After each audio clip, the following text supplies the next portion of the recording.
Hey everyone, it's Tuesday. I'm here with Anthony Pace with Keller Williams. Hello. We're at the Worth It Group, and we're going to talk today about short-term rentals. This video has been made for Francis because Francis, you ask about Airbnb, so we're going to kind of give you the rundown. This is the guy that knows more than I do, so that's why he's here today. Just a little bit more. Yeah. Not much. We did learn some things though. We did some, did some searching research. and yeah. So, do you want me to tell them what I learned about Ocean Springs? Yeah, for sure. I think what we wanted to talk about was all the different towns along the coast have different regulations and rules around Airbnb. So it's important if you're looking to buy a property here and invest in real estate that you understand what those regulations are, because not everybody's aware of them. We learned some things. Yeah. So, make sure that you're aware of those before you start kind of investing in properties, and might not be what you're able to do with them. Yeah, or what do you think it is? Because I didn't know, and this is what he and I were talking about.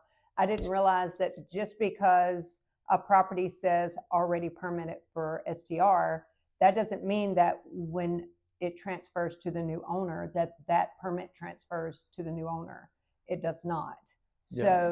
So I think what we should really cover too is that each of the communities, like we said, have different rules.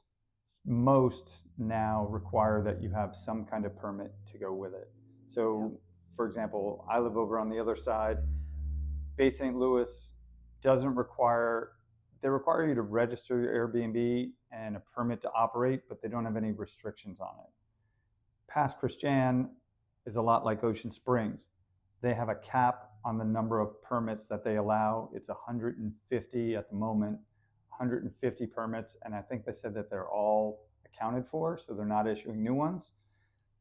Ocean Springs is 115 for residential. Correct. And then that's what I read, unless they've updated it. And then commercial, there's not a cap, but you still have to fill out for a permit. Correct. And in the past, there's commercial, and they have sort of this, they're calling it like this downtown district where you can have unlimited. Those are sort of outside that 150 limit. In Ocean Springs, commercial is sort of outside that 115 limit. But the thing that we learned that's important to know is like Christine said, just because you're buying a house that has a permit, that permit will not transfer automatically to the new owners.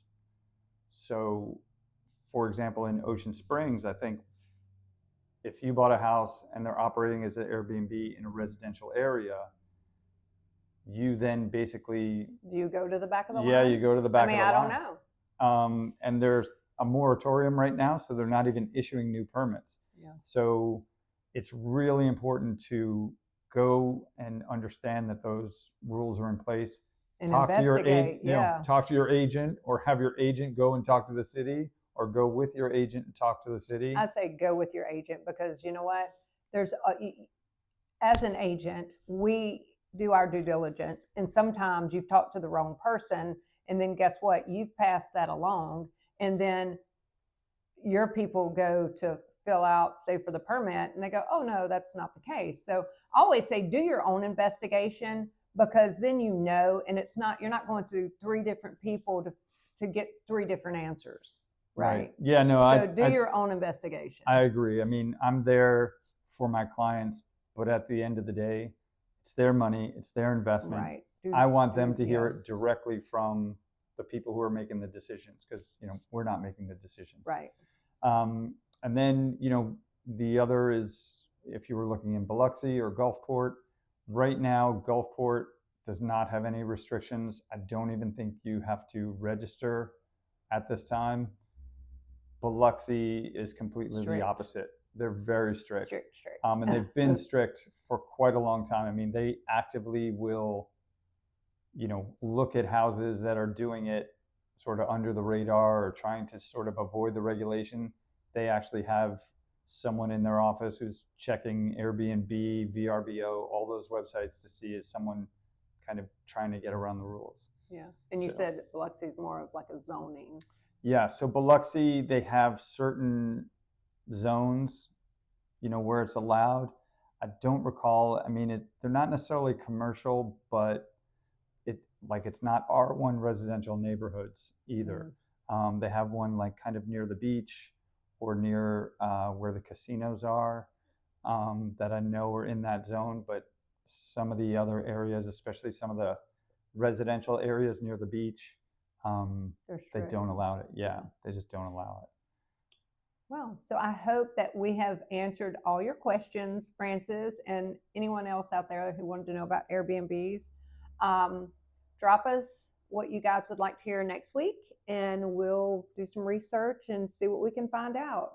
But always, always do your own due diligence and, research so that us realtors don't get the blame when it's wrong. You have a good one. Bye. Take care. Bye.